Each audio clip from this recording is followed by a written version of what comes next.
સાકાર થાય એવા ભાવ સાથે દીપ પ્રજ્વલન.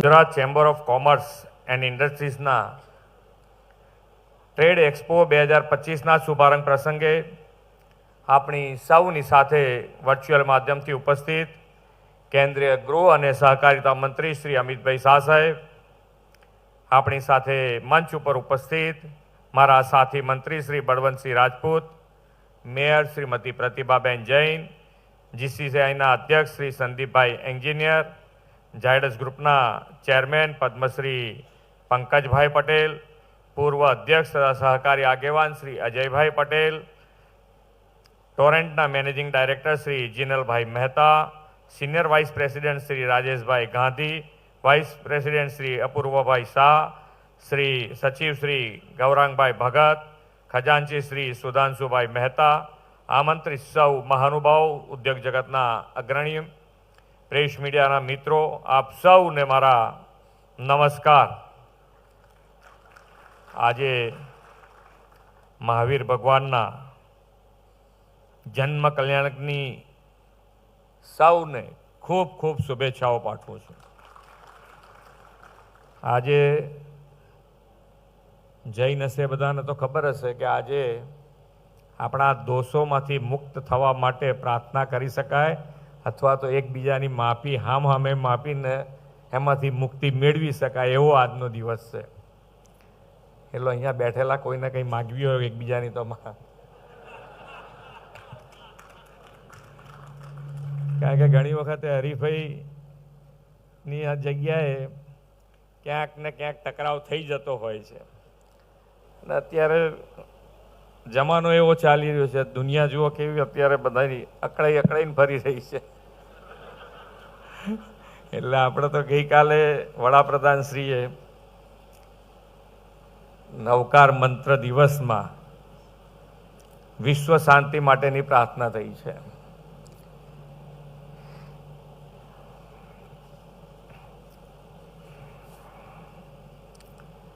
વિશ્વ નેતા અને યશસ્વી વડાપ્રધાન શ્રી નરેન્દ્રભાઈ મોદીના નેતૃત્વમાં દેશની આઝાદીના 75 વર્ષ પૂર્ણ કરીને આપણે અમૃતકાળમાંથી કર્તવ્યકાળ તરફ પ્રયાણ કર્યું છે.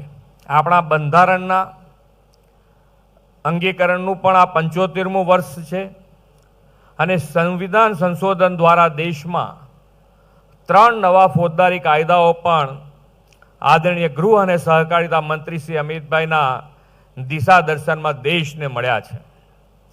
ગુજરાત ચેમ્બર ઓફ કોમર્સ પણ આ અમૃતકાળમાં અને બંધારણ અંગીકરણના 75મા વર્ષે તેની સ્થાપનાના 75 વર્ષ ઉજવી રહ્યા છે. એ સુભગ સંયોગ છે. બીજી રીતે કહીએ તો ગુજરાત ચેમ્બર ઓફ કોમર્સ પણ તેના અમૃતકાળમાં પ્રવેશી છે. આ અવસરે પહેલીવાર ગુજરાત વિઝન ગ્લોબલ એમ્બિશનની થીમ સાથે ગેટ 2025નું એક્સપોનું આયોજન કરવામાં આવ્યું છે. એક્સપોની આ થીમ વડાપ્રધાન શ્રી મોદી સાહેબના ભારતને economical and industrial global leader બનાવવાના સંકલ્પને અનુરૂપ છે. તે માટે જીસીઆઈને ખૂબ ખૂબ અભિનંદન પાઠવું છું. 2047માં દેશમાં આઝાદીની શતાબ્દી ઉજવાય ત્યાં સુધીમાં વિકસિત ભારતના નિર્માણના લક્ષ્ય સાથે કાર્યરત રહેવાની વડાપ્રધાનશ્રીએ પ્રેરણા આપી છે. ગુજરાત ચેમ્બર ઓફ કોમર્સ પણ પોતાના અમૃતકાળમાં મોટા લક્ષ્યનો નિર્ધારિત કરીને વિકસિત ભારત 2047 માટેના રોડમેપ સાથે આગળ વધે તેવી શુભકામનાઓ પાઠવું છું. ગુજરાતના ઉદ્યોગને નવી દિશા મળે, રાજ્યમાં આંતરરાષ્ટ્રીય કંપનીઓ પોતાનો કારોબાર શરૂ કરે અને ગુજરાતની ક્ષમતા દેશ અને દુનિયા જાણે તે માટે વડાપ્રધાનશ્રીએ વાઇબ્રન્ટ ગુજરાત સમિટ શરૂ કરાવી છે. આ સમિટના આયોજનથી લઈ એના અમલમાં ચેમ્બર સરકારની સાથે રહી છે. ઉદ્યોગ જગતને રાજ્ય સરકારની નીતિઓ વિશે જાગૃત કરવા માટે અને બજેટ વિશે માહિતગાર કરવા માટે ચેમ્બર ઓફ કોમર્સ અવારનવાર પરિસંવાદનું આયોજન કરે છે. વડાપ્રધાન શ્રી નરેન્દ્રભાઈ મોદીના નેતૃત્વમાં ગુજરાત પોલિસી ડ્રીવન સ્ટેટ બન્યું છે અને રાજ્ય સરકારને પોલિસી મેકિંગ ગ્રાઉન્ડ રિપોર્ટ અને ફીડબેક આપવાનું ખૂબ જ મહત્ત્વનું કામ ચેમ્બરે કર્યું છે. ઉદ્યોગ જગતના પ્રશ્નો સરકાર સુધી પહોંચાડીને એક પ્રકારે જીસીસીઆઈ ઉદ્યોગ જગત અને સરકાર વચ્ચે સેતુ બની છે. હમણાં જ અહીંયાથી પ્રમુખશ્રીએ કીધું છે કે તમારા બધાના પ્રશ્નો અમે સાંભળ્યા છે ને એના સોલ્યુશન માટે સરકાર ખૂબ પ્રયત્નશીલ છે. ગઈકાલે જે જમીની મહેસૂલના મહેસૂલમાં ખૂબ મોટા સુધાર માન્ય વડાપ્રધાનશ્રીના નેતૃત્વ અને અમિતભાઈના માર્ગદર્શનમાં ગુજરાત સરકારે કર્યા છે. અને ઇઝ ઓફ ડુઈંગ બિઝનેસ માટે એમનો પણ ખૂબ પ્રયત્ન છે કે એની અંદર આપણે આગળ વધવું જોઈએ. અને એમાં ઇન્ડસ્ટ્રીઝ માટે અમારી પણ પ્રયત્ન છે કે તમને કોઈ જાતની મુશ્કેલી ન પડે એના માટે અમે પ્રયત્ન કરીએ. વડાપ્રધાન શ્રી નરેન્દ્રભાઈ મોદીના નેતૃત્વમાં મોદી 3.0માં આપણે ખૂબ જ ઝડપથી વિશ્વની ત્રીજી મોટી અર્થવ્યવસ્થા બનવા તરફ આગળ વધી રહ્યા છે. આત્મનિર્ભર ભારત અને મેક ઇન ઇન્ડિયા અભિયાનોને દેશના મેન્યુફેક્ચરિંગ સેક્ટરને નવી ઉર્જા આપી છે. પહેલાં આખી દુનિયા ભારતને એક ગ્લોબલ માર્કેટ તરીકે જોતી હતી. આજે એ જ દુનિયા ભારતને એક મેન્યુફેક્ચરિંગ હબ તરીકે જોઈ રહી છે. Automobiles, mobile manufacturing, medical equipment, toys manufacturing જેવા ક્ષેત્રમાં ભારત વિશ્વમાં લીડ કરી રહી છે. ઉભરતા ક્ષેત્રોમાં પણ આપણે મક્કમ ગતિથી આગળ વધી રહ્યા છીએ. આવનાર દિવસોમાં વડાપ્રધાનશ્રીના માર્ગદર્શનથી ભારત સેમિકન્ડક્ટર ક્ષેત્રમાં વિશ્વનું કેન્દ્ર બનશે. આ બધી સફળતાઓનો ગ્રાફ વિશ્વને ભારતની ઉભરતી તાકાતનું શક્તિ પ્રદર્શન કરાવે છે. સાથે સાથે મોટા પાયે રોજગારીનું સર્જન પણ કરે છે.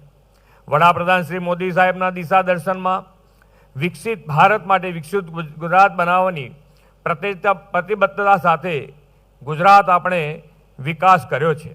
દેશના જીડીપીમાં હમણાં જ અહીંયાથી અમારા મંત્રીશ્રી કહેતા હતા એ પ્રમાણે 8.3થી 8.4નો ફાળો, રાષ્ટ્રીય ઔદ્યોગિક આઉટપુટમાં 18%નો ફાળો અને કુલ નિકાસમાં 31% ફાળા સાથે ગુજરાત આજે દેશભરમાં અગ્રેસર છે. વિકસિત ભારત 2047ના સંકલ્પની સિદ્ધિ માટે અર્નિંગ વેલ, લિવિંગ વેલના મંત્ર સાથે વિકસિત ગુજરાત 2047નો રોડમેપ તૈયાર કરનારું ગુજરાત દેશનું પહેલું રાજ્ય છે. આ રોડમેપ મુજબ 2047 સુધીમાં રાજ્યની અર્થતંત્રને આપણે $3.5 ટ્રિલિયન સુધી લઈ જવાનું આપણે લક્ષ્ય રાખ્યું છે. આ લક્ષ્ય આપ સૌના સહયોગથી સિદ્ધ કરવા માટે રાજ્ય સરકાર ઉભરતા ક્ષેત્રો અને ગ્રીન ગ્રોથ ઉપર ખાસ ફોકસ કરી રહી છે. Semiconductor policy, IT policies, green hydrogen policy, GCC, renewable energy policy જેવા અનેક પોલિસીઝ ફ્રેમવર્કથી દુનિયાના ઉદ્યોગો અને એફડીઆઈને આકર્ષવામાં ગુજરાત સફળ રહ્યું છે. રાજ્યમાં નવા ઉદ્યોગો આવે, નવી ટેકનોલોજી આવે, વૈશ્વિક રોકાણ આવે તે માટે રાજ્ય સરકાર સતત પ્રયાસ કરી રહી છે. યુવા સ્ટાર્ટઅપ અને પહેલીવાર એન્ટરપ્રિન્યોરને ક્રેડિટ સપોર્ટની સાથે સાથે માર્ગદર્શનની પણ જરૂર હોય છે. અને આ માટે મોટા ઉદ્યોગો ભેગા મળીને કોઈ મેન્ટરશિપ કાર્યક્રમ શરૂ કરે તેવી અપીલ વડાપ્રધાનશ્રીએ કરી છે. ચેમ્બર ઓફ કોમર્સ આમાં લીડ લઈને આપણા રાજ્યના સ્ટાર્ટઅપને પ્રોત્સાહન આપવાની દિશામાં આગળ આવે એવી હું પણ અપીલ કરું છું. વડાપ્રધાન શ્રી નરેન્દ્રભાઈ મોદીએ વિકસિત ભારત 2047ના નિર્માણનો સંકલ્પ આપણને આપ્યો છે. ગઈકાલે જે 9 સંકલ્પો કીધા છે બધા અહીંયા બેઠેલા તો દરેક જણ એક સંકલ્પ કરી શકે છે, પાર પાડી શકે એટલી તાકાતવાળા બધા અહીંયા છે. એટલે 9 સંકલ્પો બધાએ કદાચ સાંભળ્યા હોય, ના સાંભળ્યા હોય તો હું અત્યારે ફરીથી ત્યાં 9 સંકલ્પો વડાપ્રધાનશ્રીએ જે કાલે 9 સંકલ્પો કીધા હતા એમાં પ્રથમ સંકલ્પ છે, આપણે તો ઇન્ડસ્ટ્રીઝવાળા છે એટલે પાણીની કિંમત સમજી શકીએ છીએ, એટલે પાણી બચાવવાનો સંકલ્પ. બીજો સંકલ્પ કે ભાઈ આપણે ઇન્ડસ્ટ્રીઝ માટે કામ તો કરીએ જ છીએ, પણ ઇન્ડસ્ટ્રીઝની સાથે પર્યાવરણનું જો ધ્યાન નહીં રાખીએ તો આપણે આગળ જતાં ખૂબ મોટી મુશ્કેલીમાં આવી શકીએ. એટલે બીજો સંકલ્પ એક પેડ માં કે નામ, એટલે દરેક જણ એક ઝાડ ઉગાડે અને એના માટે ઇનિશિયેટિવ લે. ત્રીજો સંકલ્પ સ્વચ્છતા. આપણે દરેક ગમે તેટલું સારું કામ કર્યા પછી જો સ્વચ્છતા આપણા સ્વભાવમાં કે આપણા સંસ્કારમાં નહીં લાવી શકીએ તો આપણે સમજી શકીએ છીએ કે બધું કરેલું પાણીમાં જાય. એટલે સ્વચ્છતા અને સ્વચ્છતા મિશન ચલાવવું જોઈએ. ચોથો સંકલ્પ લોકલ ફોર વોકલ. એટલે આપણા જે પણ ઉપયોગમાં આવતું હોય એ બધું જ ભારતનું હોય, ગુજરાતનું બનાવેલું હોય, એના માટેનો આગ્રહ આપણે કરવો જોઈએ. પાંચમો સંકલ્પ દેશ દર્શન. ફોરેન તો આપણે ઇન્ડસ્ટ્રીઝવાળા છીએ એટલે જતા આવતા હોઈએ છીએ, પણ આપણે આપણો દેશ સમજવો એટલો જ જરૂરી છે એવો સંકલ્પ કાલે માન્ય વડાપ્રધાનશ્રીએ આપણને આપ્યો છે. છઠ્ઠો સંકલ્પ નેચરલ ફાર્મિંગ અપનાવવું. એટલે પ્રાકૃતિક ખેતી. એટલે આપણી જમીન પણ બચે અને જમીનની સાથે સાથે આપણું સ્વાસ્થ્ય સુધરે. એના માટે આજથી જો પ્રયત્ન કરીશું, આપણે ફાર્મિંગ ના કરતા હોય તો આ જે નેચરલ ફાર્મિંગ ઉગાડે છે એ પ્રોડક્ટ આપણે લઈએ તો પણ એમાં આપણે સાથ અને સહકાર આપી શકીએ છીએ. સાતમો સંકલ્પ હેલ્ધી લાઈફસ્ટાઈલ અપનાવવી. એટલે યોગ અને ખોરાક બંને નિયમિત જીવનશૈલીમાં અપનાવવી જોઈએ. આઠમો સંકલ્પ યોગ અને રમતગમતને જીવનનો ભાગ બનાવવો. કારણ કે આપણે પોતે હાથમાં મોબાઈલના હિસાબે આપણે મશીન બની ગયા છે. એટલે એમાંથી બહાર નીકળવું પડશે તો આપણે આપણું પોતાનું જીવન બચાવીશું તો બધું છે, આગળ બધુંય છે. નવમો સંકલ્પ ગરીબોની સહાય કરીએ. અહીંયા બેઠેલા બધા કરતા જ હશે, પણ વધુ ને વધુ એમાં તમે આગળ વધી શકો. આ 9 સંકલ્પો ખૂબ સારી રીતે અહીંયા બેઠેલા તો એટલીસ્ટ બધા કરી શકે એમ જ છે, અને વધારે કરી એટલે ઇનિશિયેટિવ લઈને કરશે તો વધુ કામ ઉપયોગી બની શકાય એવા અહીંયા વ્યક્તિત્વ બધા બેઠા છે. અને ગુજરાત અને ભારતની વિકાસ યાત્રામાં ચેમ્બરનું યોગદાન મળે જ છે, પણ વિકસિત ભારતના નિર્માણમાં જીસીસીઆઈ સવાયું યોગદાન આપે એવી અપેક્ષા સાથે વિરમું છું. ભારત માતા કી જય. વંદે માતરમ. જય જય ગરવી ગુજરાત.